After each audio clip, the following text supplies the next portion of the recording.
So what I decided to do is my classified ad, I changed it.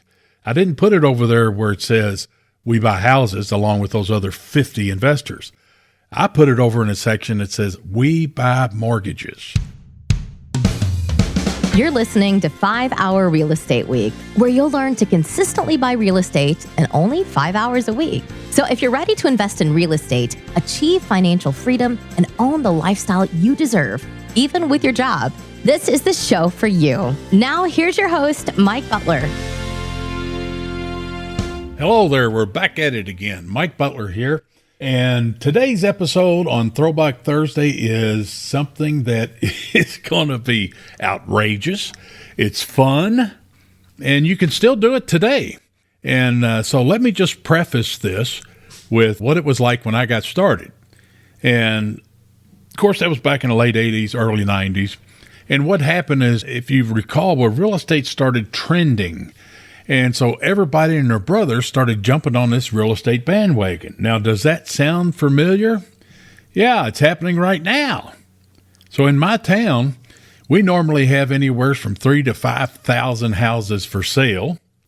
And as of day before yesterday, there were 880 something houses for sale. That's on our MLS, our Board of Realtors. 880. Okay, but our local real estate investor groups, they're exploding. They're busting at the seams. Everybody and their brother, once again, is jumping on this real estate investing bandwagon. You got the TV shows, the flips, the flops, and all this and that, and fixer-uppers, and it's happening nationwide. So there was no internet. What I'm getting ready to share with you, you're going to laugh. I'm going to share this with you because it worked.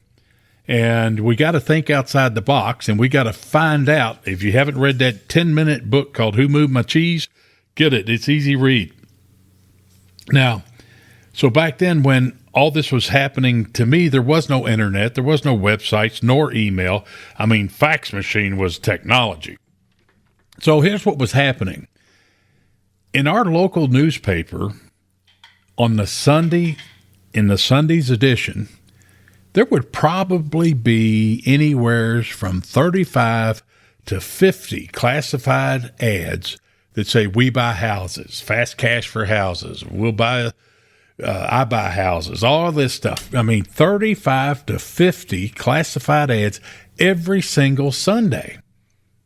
And, you know, they weren't cheap. It cost about $1,000 a month, probably just for the Sunday only ad.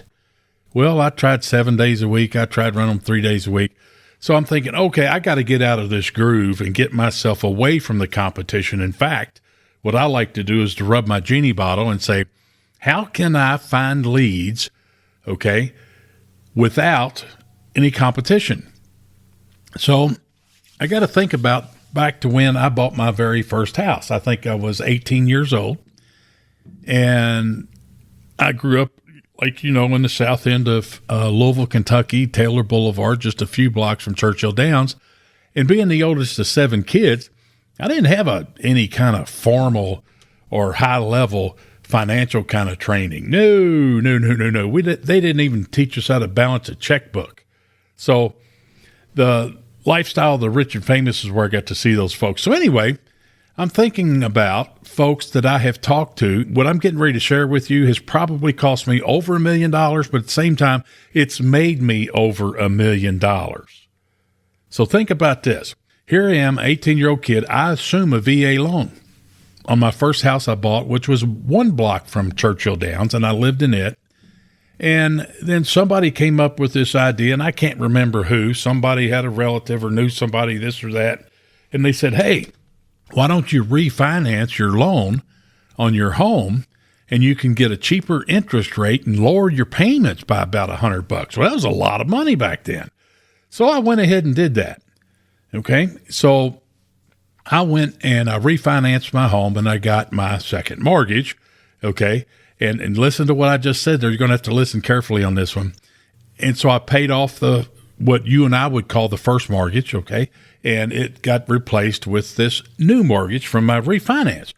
Well, step into my world back then, being an 18-year-old kid that had bought this house that had a mortgage on it. So that would have been from, now talking like Larry and Daryl, okay, no real estate training whatsoever, don't know the difference between a mortgage or a deed or contract, none of that stuff. So my first mortgage was that VA loan that I assumed. And in my mind, I had a second mortgage too. And that was the one I got with Greater Louisville. And they refinanced, paid off my first mortgage. And now it lowered my payments. I got a cheaper interest rate. Well, that's good. That's still happening today.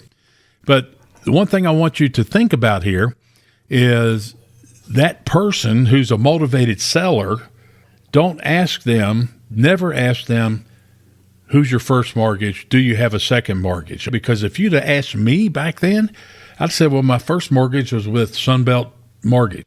Okay, do you have a second mortgage? Oh, yeah, I got a second mortgage. That's with Greater Louisville. When in fact, I only had one mortgage, okay? But I just simply reverted to what my experience was. I had a first mortgage, and did you get a second mortgage? Yeah, I got a second mortgage.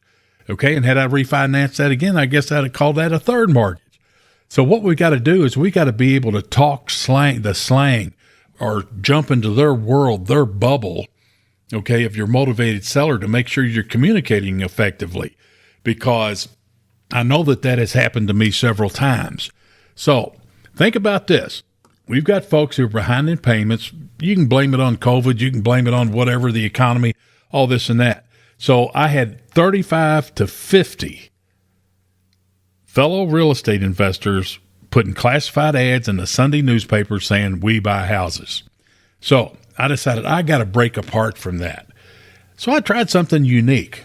So remember I just explained to you about the 18-year-old kid in the South End, the low-income neighborhood, poor neighborhood, and he had a first mortgage, and then he got a second mortgage, and this and that. Well, guess what? That 18-year-old kid, along with a whole bunch of other homeowners and not investors necessarily, but a whole bunch of other people that own homes and houses, they all have mortgages. Okay? And so when they get behind on their mortgages, they don't understand our term, our language, the glossary of all the real estate terms out there. So what I decided to do is my classified ad, I changed it. I didn't put it over there where it says we buy houses along with those other 50 investors. I put it over in a section that says we buy mortgages. And I'm put the buy, okay? We don't sell them. We don't create them. We buy mortgages.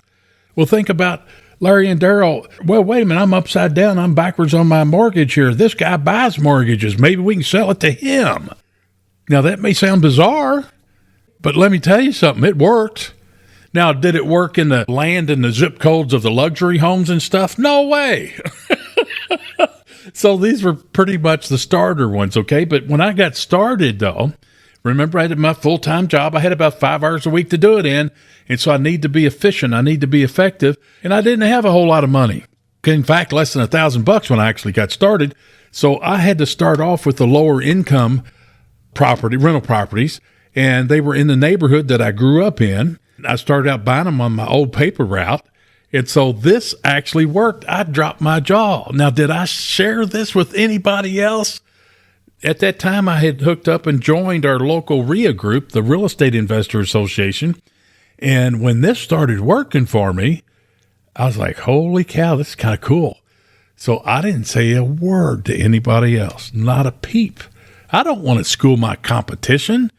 I'm out there struggling for me. They're not going to help me out or bail me out. So I thought that wow, this is awesome. So we buy mortgages. Okay. Now, there are people out there and there are gurus out there to teach you how to buy discounted notes and mortgages and do all the paper and the notes and all this and that. That's not really what I'm talking about here. My target was to have somebody who, and I marketed this a lot more than just the classified ads in the Sunday paper, but I would have Vista Properties was my company name. I could not use my name because all the thugs in the neighborhood, oh, Butler Properties, that's that Detective Butler. Let's tear his house up. So I couldn't use that. So me and my wife came up with the name Vista Properties. And so my slogan was, we buy houses, we rent homes. And I put underneath that, we buy mortgages. And it's unbelievable. It had people who would call up and say, yeah, you buy mortgages? I said, yes, we do. And I basically fill out a property information sheet, which is the mini PIS card that you get with my Buy Without Banks home training system. And so I'd fill that out and I'd go over there and we'd end up, even though it all started with We Buy Mortgages, okay, that was to get my foot in the door to help me find and identify motivated sellers where I could do deals with them. So that was a home run. So think about that one and chew on it a little bit. And I think you'll find the more you do, the more you chew on it, the more it'll make sense. And remember, never ever say we do mortgages, we sell mortgages, or we have mortgages. No. You got to be real careful on that, because when you're dealing with owner occupants, there's all kinds of federal predatory lending laws and stuff, RESPA and all this and that you got to steer clear of. But as long as you just say we buy mortgages, you're safe. So that's today's lesson here, and I hope you enjoy it. Hope it put a smile on your face.